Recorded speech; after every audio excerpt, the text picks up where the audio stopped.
that point in detail. Okay, पण जो point माहिती आहे किंवा एवढा इम्पॉर्टंट नाहीये तो आपण जरा स्पीड ना घेऊया. So in this NMR spectroscopy, okay, I will share screen first.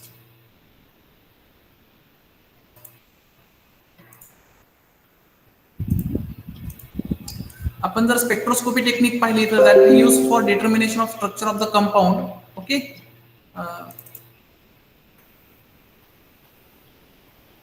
हे आपल्याला माहितीच आहे. अननोन कंपाऊंड असेल तर आपण सिंथेटिक कंपाऊंड जे आहेत ते सिंथेटिक मेथडने आपण काही कंपाऊंड बनवतो किंवा नॅचरली ऑकरिंग कंपाऊंड असतात. तर स्पेक्ट्रोस्कोपी टेक्निकच्या साहाय्याने आपण ते कंपाऊंड त्याचं स्ट्रक्चर डिसाइड करतो. So that spectroscopy is nothing but the study of interaction between electromagnetic radiation and sample, that is our matter or unknown compound. So that study we call it as a spectroscopy technique. Okay, and so तुम्हाला screen दिसते ना? Yes sir. Yes. Okay. Yes sir. So this is how we can determine the spectrum whenever any sample irradiated with light. That light interact with sample and the reflecting light have the properties of incident light and light passing through the sample is different, and from that we can get an spectra. From that difference we can get a spectrum for any compound. Okay, this is called a general spectroscopic spectrum. तो कोणत्याही स्पेक्ट्रोस्कोपीचं basic thing जे आहे, principal जे आहे ते हेच आहे. There is interaction of radiation with matter and then we can get the spectrum. Okay, so these are the different spectroscopic technique, we know that. Now we will move towards our हे ज्या different techniques आहेत त्या आपण आता पाहणार नाही. आपल्यासाठी NMR टेक्निकच आपण start करणार आहोत. इलेक्ट्रोमॅग्नेटिक रेडिएशन्स काय असतात ते आपण पाहिलेलं आहे. We have already seen this. त्याच्या प्रॉपर्टीज, वेवलेंथ, युनिट, एम्प्लिट्यूड काय आहे. Okay, velocity, frequency, we have already seen this. These are the different equations for energy. Okay, yes, now we start with the nuclear magnetic resonance, that is the NMR spectroscopic technique. So for this NMR spectroscopic technique, NMR, nucleus must be magnet.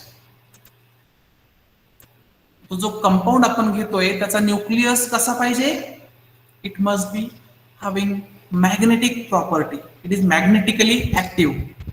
Then and then only that nucleus is get detected in this nuclear magnetic resonance technique. So what is a resonance? So resonance is nothing but matching of energies or frequency of two systems. Means energy of radiation when matches with energy of compound, or frequency of radiation when matches with frequency of matter or compound. At that time resonance occur. Okay, and so we say that that molecule is in resonance when external radio frequency matches with the frequency or energy gap, or we can say that the frequency energy of this radiation when matches with energy gap present in the atomic level or atomic orbitals.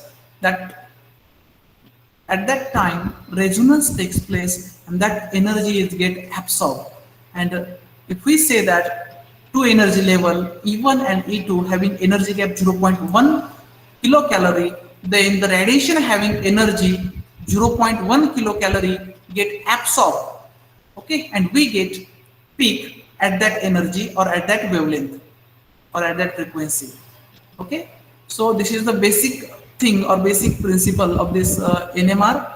So there are different types of NMR spectroscopy: H1 NMR, C13 NMR, F19 NMR, P31 NMR, B11 NMR. All these magnetically active nucleus shows or gives NMR spectroscopy.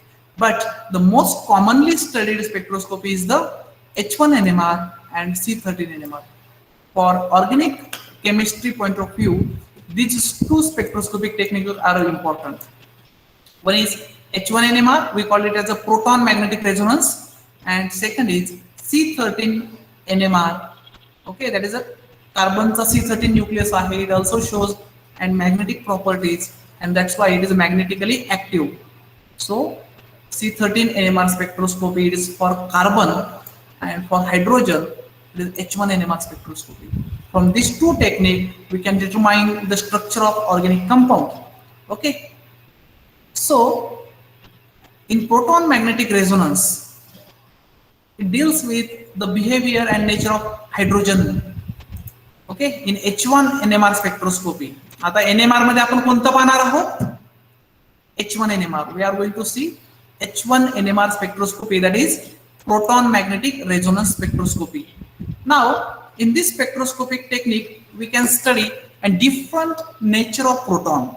Okay, so proton जो आहे, hydrogen जो आहे, तो वेगवेगळ्या functional ग्रुपला attach असेल तर त्याचं बिहेवियर, त्याचा रेझोनन्स पॅटर्न कसा चेंज होतो ते आपण या स्पेक्ट्रोस्कोपी मध्ये पाहणार आहोत. Okay, so these are the applications of H1 NMR spectroscopy. That is it determine the nature of hydrogen, nature of neighborhood hydrogen by coupling constant.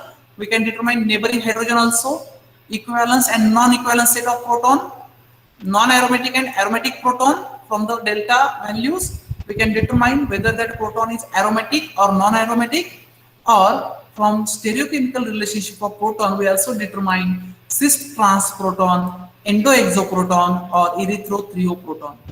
From the value of this delta value and coupling constant value we also determine stereochemical relationship of proton also. So this is a very useful technique to determine the structure of organic compound. And so for this we are going to see first equivalence and non-equivalence set of proton. That is different set of proton we can see.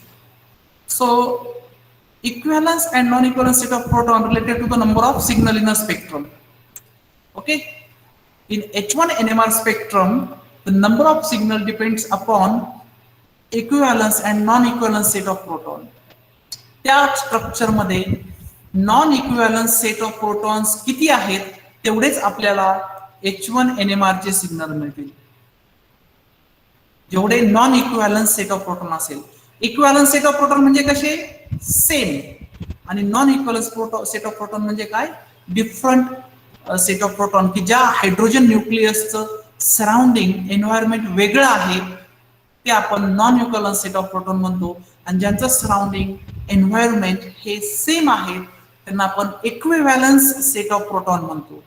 आता हे कसं identify करायचं? What is a criteria for non equivalency? आपण non equivalence set of proton कसे करणार? So there are 3 different criteria. That is nature of connectivity, then substitution criteria, stereochemical criteria and symmetry criteria. By using these different criteria we are going to see the non-equivalent set of proton. Okay, so let's start one by one. आता तुम्हाला non-equivalent set of proton कसे identify करायचे I think तुम्हाला बऱ्यापैकी सर्वांना माहिती असेल, त्यामुळे मी हे थोडं जरा स्पीडनी घेतोय कारण हे तुम्हाला माहिती आहे ह्या गोष्टी. You know this, but just we are going to overlook this. Okay, so to identify a non-equivalent set of proton, these are different techniques used. Nature of connectivity, त्यांची कनेक्टिव्हिटी सेम असेल तर आपण त्यांना सिमिलर सेट ऑफ प्रोटॉन म्हणतो, connectivity different असेल तर different किंवा non equivalent set of proton म्हणतो. सबस्टिट्यूशन क्रायटेरिया पण आहे, स्टेरिओकेमिकल क्रायटेरिया आहे आणि सिमेट्रिक क्रायटेरिया आहे. Just we overlook this criterias. Okay, यानंतर कोणतं लेक्चर आहे? Next one is okay okay ठीक आहे, आपण थांबूयात. In tomorrow's lecture we are going to see the set of protons, how to identify the different set of proton and basic principle of NMR spectroscopy. So in next lecture we will see this. Now we'll stop here.